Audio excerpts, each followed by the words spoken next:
Paghihiwalayin sila gamit ng isang basong tubig.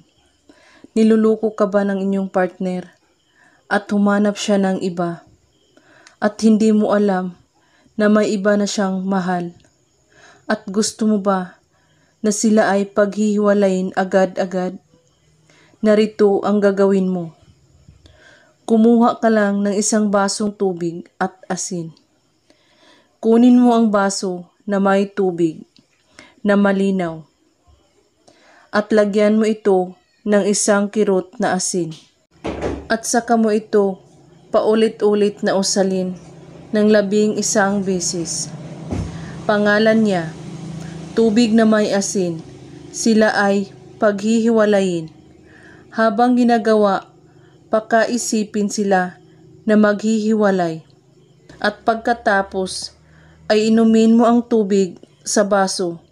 Kailangan walang natitira nito kahit patak lamang. At sa madaling panahon, sila ay maghihiwalay agad-agad. Gawin ito sa gabi bago kayo matulog, kahit anong oras at araw. Basta't buo ang inyong paniniwala at walang ibang iniisip at pagdududa. At kung may katanungan po kayo ay magko-comment lang po sa baba. Maraming salamat sa panonood. May God bless us all.